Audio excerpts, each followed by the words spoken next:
Hello, dear viewer, and welcome to Coffee and Contemplation with Horseticuffs.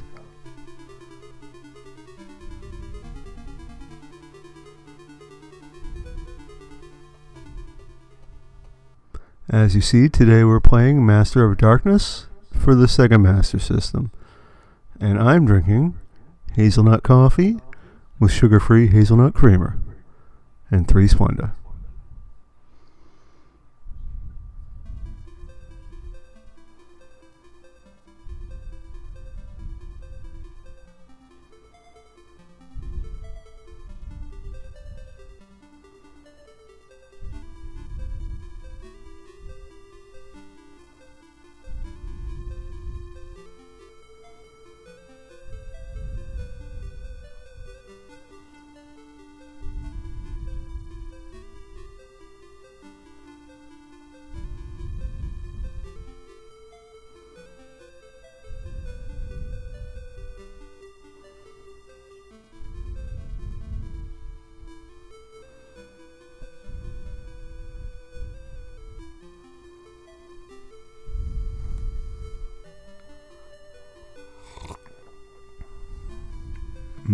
Yummy.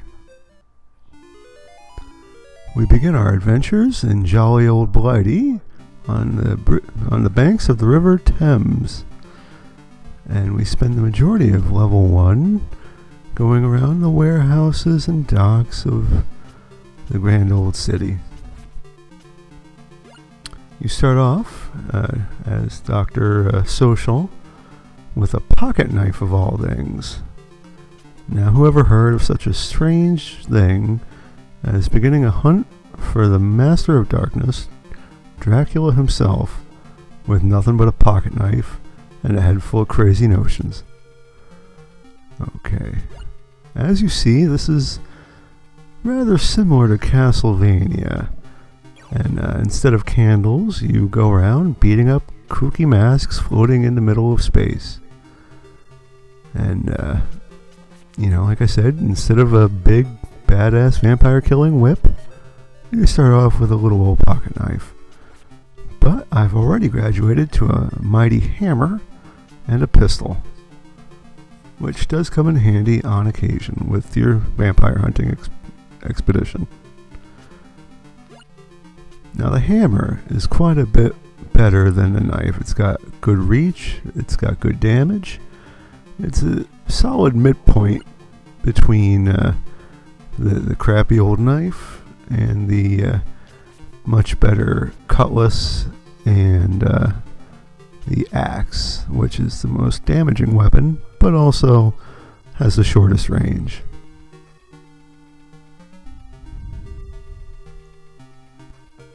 As you can see, for a Master System game, the graphics are quite nice.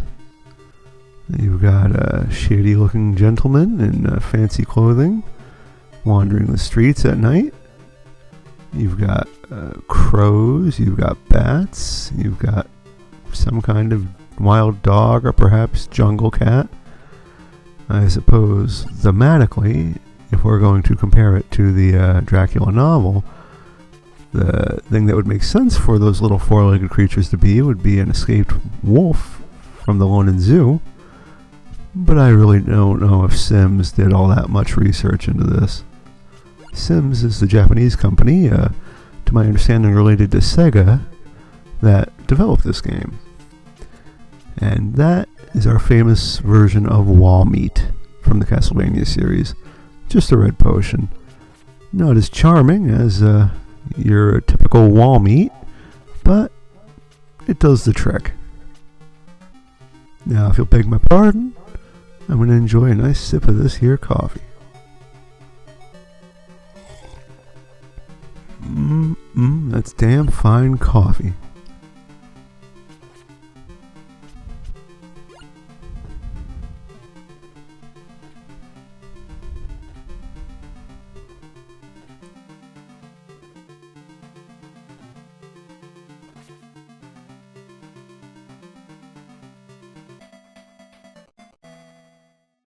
And we begin level 1-2. approaching a dock, and we're going to be seeing our little slimy zombie guys. You know, the enemies in this game kind of fall back. See, we got the cutlass there. Into a lot of the old Castlevania tropes. This game doesn't try too hard to be very original, but you know what? An excellent idea, executed well, is always a joy. I think of beauty as a joy forever.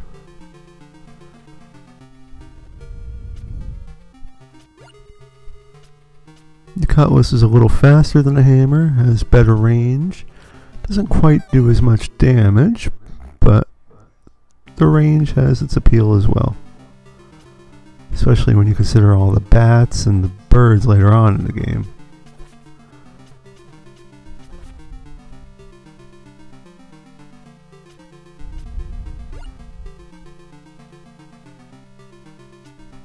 And here we have the bomb, which plays the role of the holy water in Master of Darkness.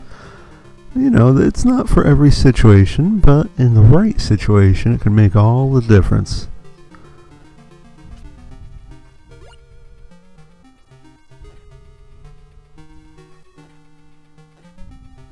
You do have to watch out for the top of the screen there. And there's our little twisty zombie man.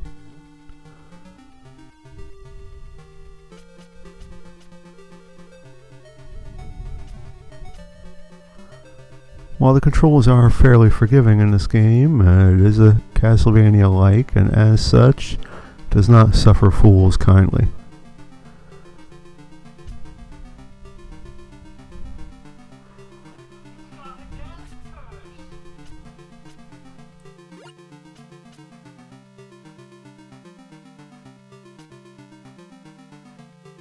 Getting a little deeper into this level, we are approaching this game's version of the Medusa heads found so often in the Castlevania series.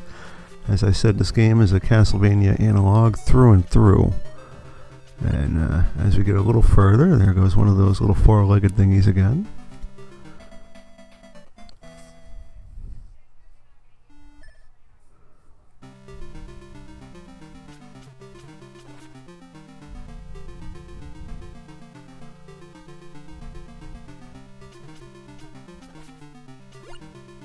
And we approach a Bride of Dracula. Now they play a huge part in the books. Very creepy, very creepy. And let me tell you what else is creepy as I enjoy this sip of coffee. When your mother takes you to see Bram Stoker's Dracula in the movie theater at the age of 12, and you get to see Jonathan Harker have a threesome with 3 hot vampire chicks that are half naked, that's pretty damn creepy as well. But anyways, the Brides of Dracula in this game play the role of the Medusa head that we all have come to love and fear. See, I have the axe and the bomb. Now that's a good combo. Some good overhead reach and close-up damage. You'd never ever want to pick up that pocket knife. That is a fool's errand.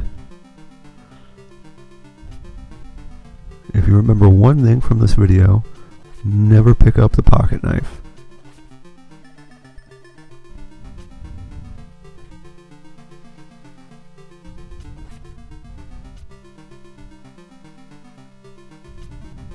Better watch out for those Brides of Dracula. They'll fuck you up every time.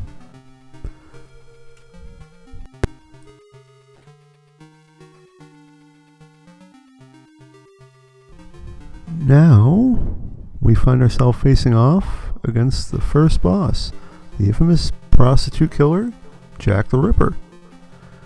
Now, don't get it twisted based on his little hopping maneuvers. This is not spring-heeled Jack, a distinctly separate character in Victorian England popular fiction. This is the actual killer, Jack the Ripper, who, just like in real life, was under the dominion of Dracula. And now he's dead, just like the real Jack the Ripper.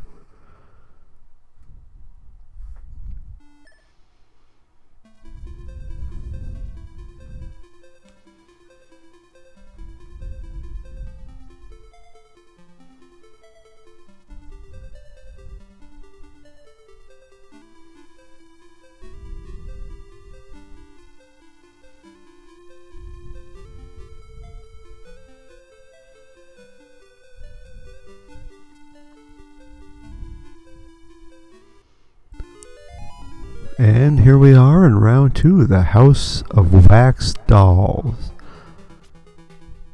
Now these wax dolls move super duper quickly. But that's okay, because I've got a hammer, and if there's one natural enemy for wax figures, it's a heavy goddamn hammer thrown quickly at their head.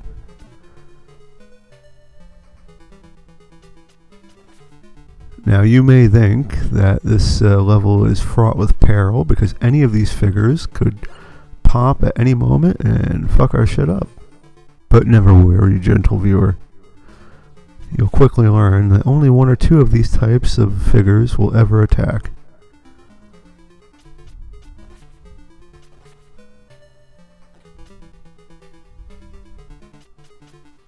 There is quite a bit of platforming in this level, which you'll see as we progress. Now, if you'll excuse me, I'm going to get a sip of my delightful coffee.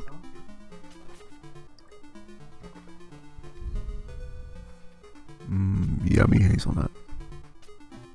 I always like a good sugar-free creamer. I'm not diabetic or anything, I just like to watch my nutrition. Now, while this game isn't quite as punishing as a traditional Castlevania, it does have a lot of neat little things to it, and the platforming can be rather complex on occasion, especially as you get later in the game. Nothing a little trial and error won't fix, though. There are a few leaps of faith you'll have to take on occasion, which I'm not a big fan of, but any of you people out there who were alive for the golden age of 80s and 90s gaming will probably remember they happen more frequently than one would like to imagine.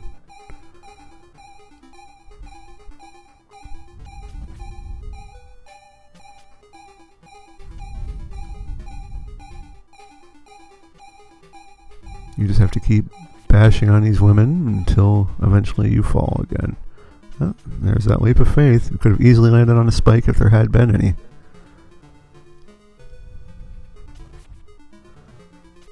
Like all wax museums, there's a complex system of tunnels underneath. Draculas are funny that way. And the boomerang. Well, you guys know from my Castlevania playthrough that boomerangs are always a welcome addition to any weapon collection.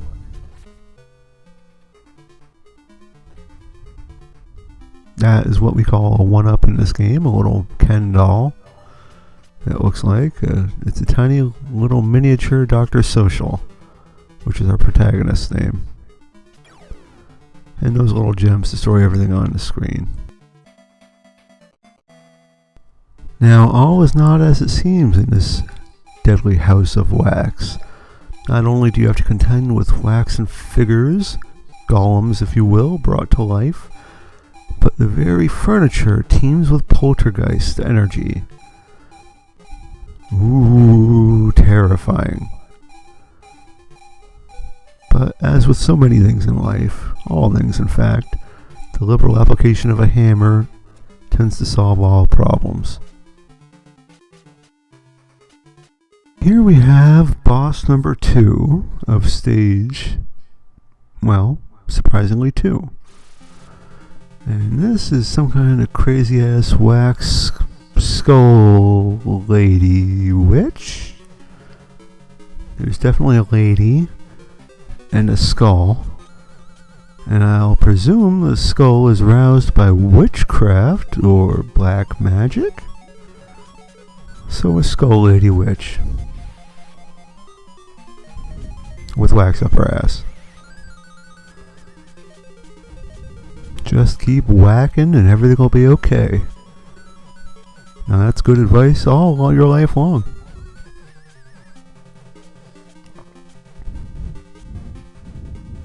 You gotta love coffee.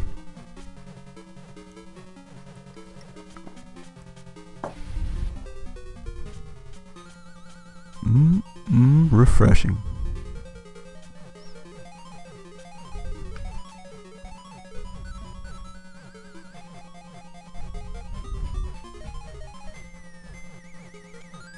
She just kind of sit there the whole fight long, sending her diabolical skull minion out to do her dirty work for her. Occasionally hiding it up her ass. She's not so bad though. Miss? Miss? Are you okay?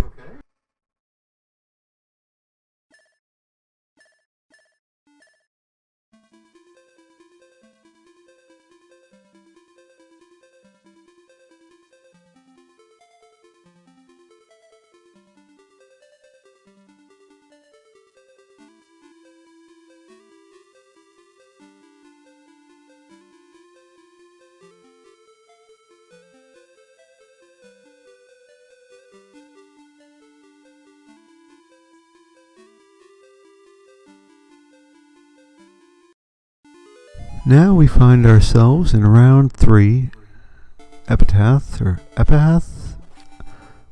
I don't think that was spelled correctly. Anyways, it's a graveyard on the edge of town, which is where I think you'll find in life a lot of awesome shit happens in the middle of the night.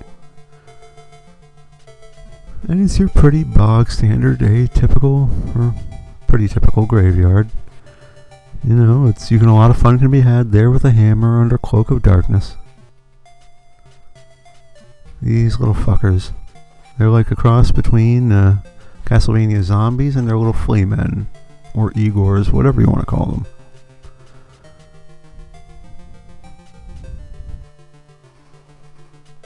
You see, we recycle a lot of the same old enemies. But hey, at least in that way it's sticking close to the source material. This game has some pretty nice little noodly jazz for a soundtrack.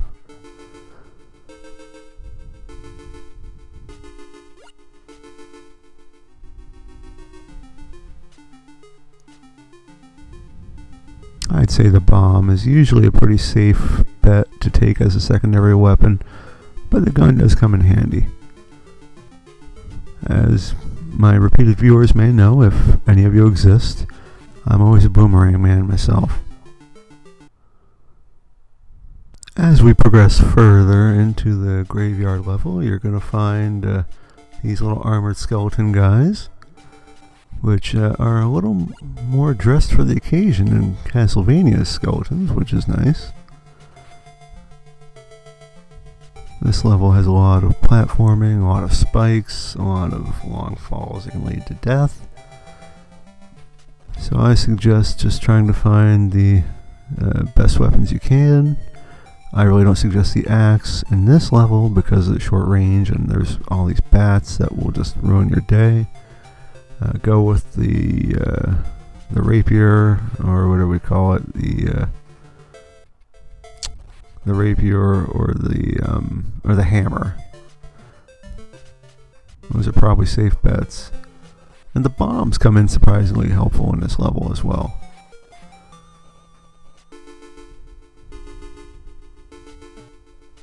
These damn skeletons, I tell you.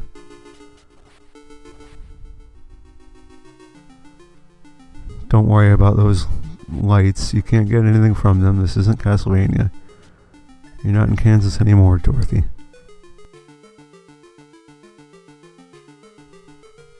Now what you see here is enough to strike fear in the hearts of any Castlevania fan. You know what kind of level you're in for. If you're in a clock tower, your shit's fucked, fam. I'm sorry. There's no two ways about it. Lots of bats, lots of Medusa heads / Brides of Dracula. Skeletons are never fun. You know what you're in for.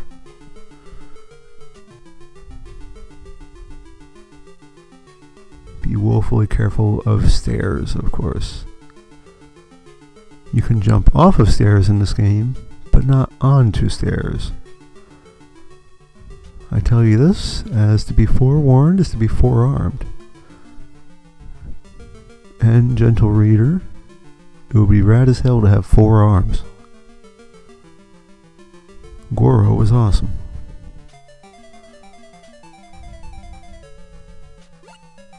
Okay, so we've got the rapier. That's not a terrible weapon. Good reach. And we've got Boomerang. I'd say we are well prepared for what may be around the corner. Do not ever pick that dagger up. Don't you dare. I will fucking cut you.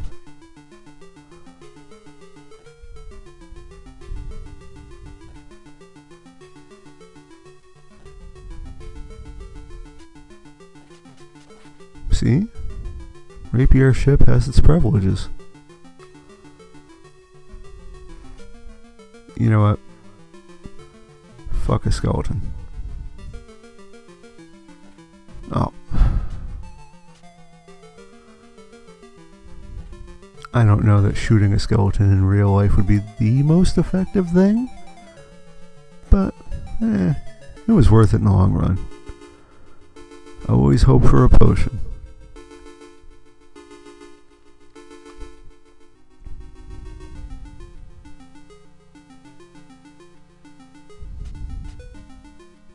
Teenage suicide.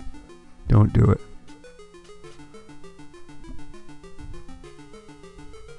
Why the hell? And now we find ourselves in the boss of stage 3.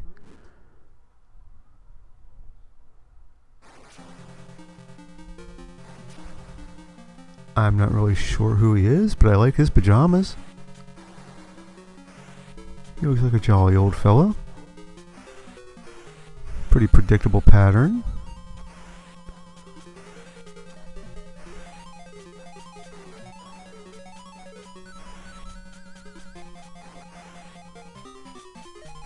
Well, it's one of the things I like about this game. It plays by the numbers. It doesn't give you too many surprises.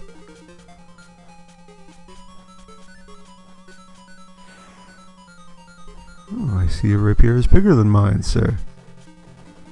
Nonetheless, death has come for you.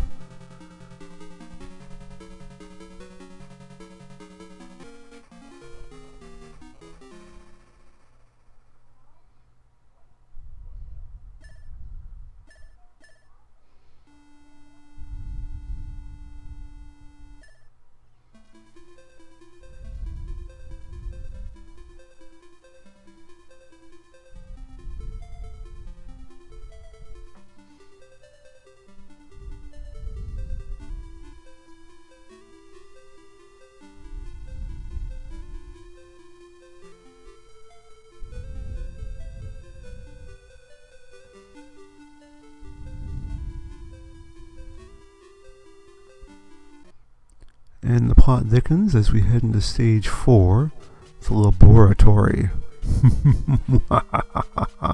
Fuck Hawks. That's never good. All my fellows who weaned themselves on Ninja Gaiden should know Hawks are never your friend. I say to destroy the whole species. What could the possible downsides be?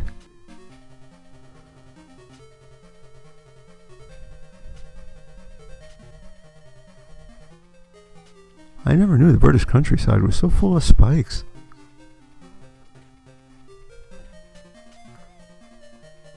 It really swings a lot.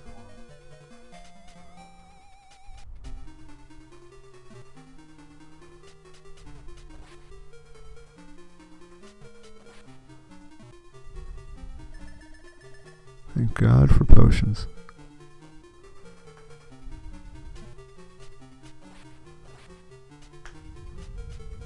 Like any good British countryside, this has a subterranean level, which I wasn't expecting, but okay. Let's roll with it. Wow, this game sure does like to give you potion after potion right after each other, and then long swaths without one.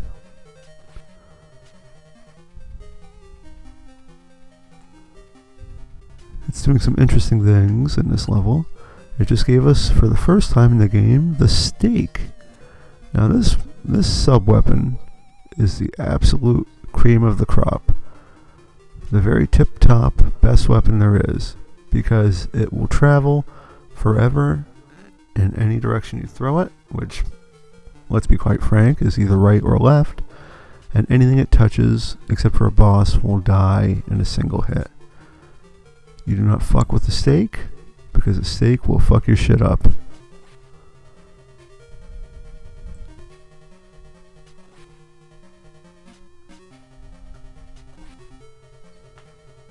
Some of the later stages seem to have a bit of a maze or puzzle bent. I must admit, I'm not a big fan of that, but I don't like puzzles. Further into this level, we get into some cool sections which show you why it's called the laboratory. Also, it takes a few notes from the wax museum level, but that's okay. What's a laboratory without a few good wax figures? I'm not quite sure what that is on the floor, but that's alright. And there's our steak in action. And whatever we're headed toward with about half health. But we've got the steak by our side, and we've got the hammer, so I feel well equipped. Do not get that fucking knife. Who the hell brings a pocket knife to a vampire fight? And here we have the boss to stage 4. Count Masson again. I think perhaps, maybe for the final time.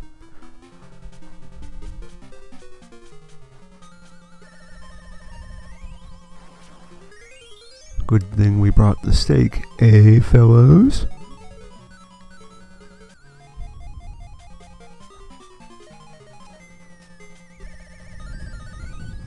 You've got to watch out for his little red balls. Ho ho ho. That was a bit ribald of me. Fuck. Okay, well, let's restart and do this the right way. Which is to say by beating him. Okay, we're gonna get this right, damn it.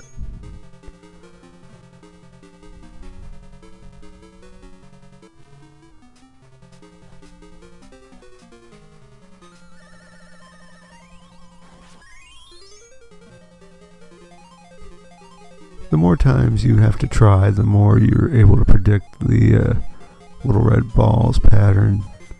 It's not so much that there's a predictable pattern, it's so much as you learn just the best ways to avoid it, which, you know, I'm obviously having trouble with here.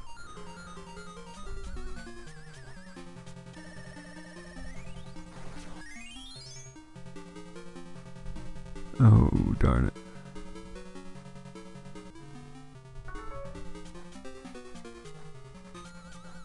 Okay, we almost have it. Damn it. One hit either way and this fight is over. Oh, we got it. Come on, yes. Count Masson is history.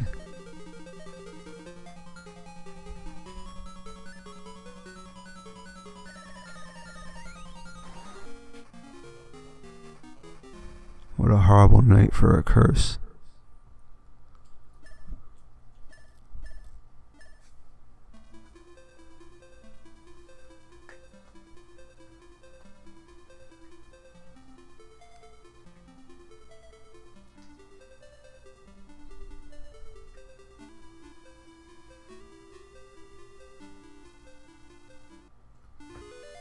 And here we find ourselves in round 5 in the Wake of Dracula.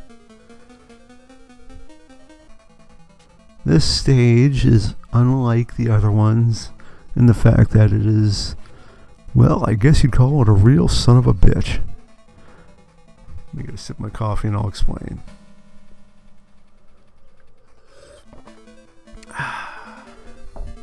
Well, guys, this level is a bit of a puzzler. You can't just walk through from point A to point B because it'll just keep repeating. You've got to find the exact right pattern of rooms, and I don't mind admitting to you that I resorted to GameFAQs.com.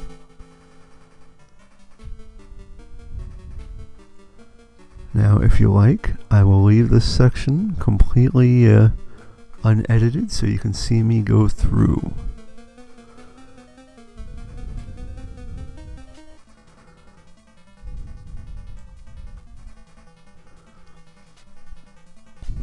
I don't mind telling you, before I went to Game FAQs, I spent a lot of time on this level. It's not a whole lot of fun, and it left me wishing that the last stage had been the last stage. But, as they say, que sera, sera. This is the final stage, and we've got one more boss to go before we finally vanquish the Dark Lord, the adversary, the villain of all Christianity, Dracula the vampire. I mean, obviously the game is called Master of Darkness. What character in all literature could be more universally hated and reviled? Could possibly hold the crown of Master of Darkness more than Dracula?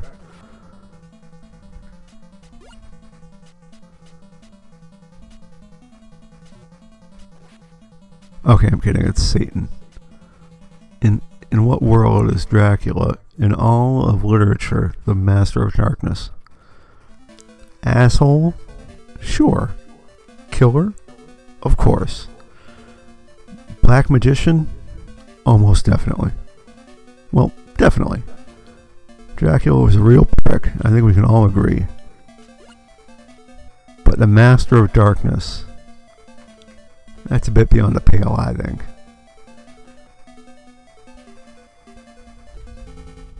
I mean, yes, his housekeeping leaves a lot to be desired.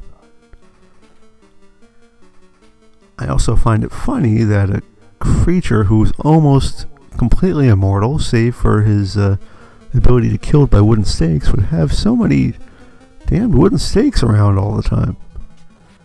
I mean, it's like nobody put a gun to your head, Dracula, and made you do this.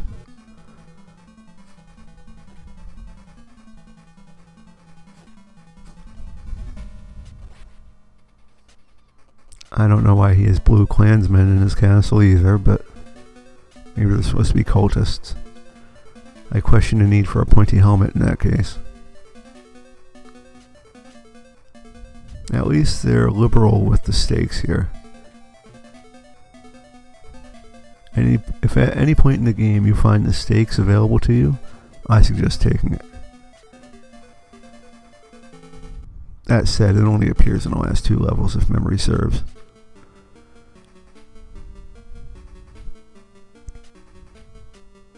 Oh, there we go. Now you'll notice me stopping here and there. That's because I am checking that old FAQ I talked about. Be careful of this jump. Or this fall, I should say, rather. Ah, finally. Sweet relief. The beloved Nepenthe that every man craves. The red potion. All save for this man, right here, your buddy Horseticuffs, who craves another sip of his delightful home-brewed coffee. Alas, I just finished the last drop. That's okay, because here we find the final boss.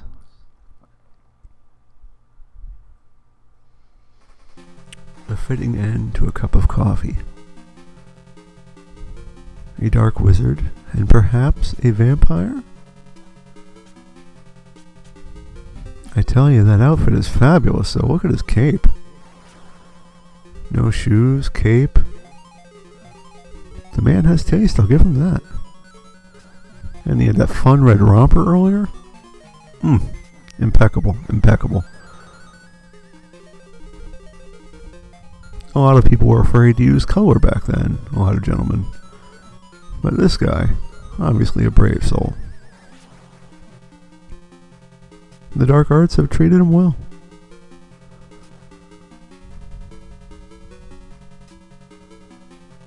Hey Bennett, stick around. I can't believe that last steak didn't fucking kill me.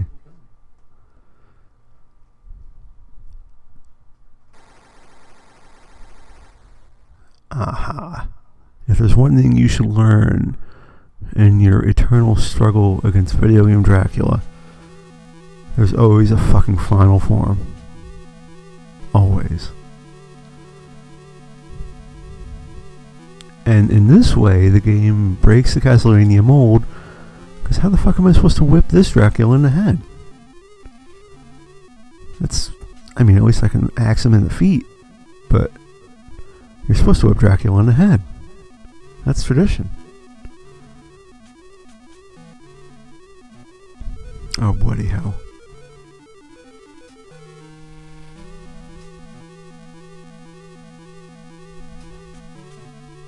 Oh, come on, we can do this.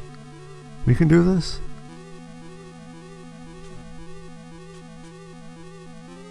And pithy one-liner, motherfucker. We have done it. We have slayed the Master of Darkness. Thank you for watching this with me. And thank you for tolerating my delightful cup of coffee. Overall, I would give this game about a 7 out of 10. It was a fun romp, and we see Satan, Dracula, falling from the heavens with his gray hair. And this game was a lot of fun. It was worth the time I spent. I'd say, even if you suck at this like I do, you could knock it out in probably about 2 hours. And this was my first Master System game. Never before have I played one. And it was pretty cool. I intend to play more. Well, I'm going to shut up now and let you enjoy the credits. I'm going to make another cup of coffee, and I thank you for sitting with me for a coffee and contemplation with Horseticuffs. Please like, follow, subscribe, whatever the hell you want to do. You're the star of the show. This is all about you. Here's a fun little way to do the credits. And I will bid you adieu. This is your buddy Horseticuffs, signing off.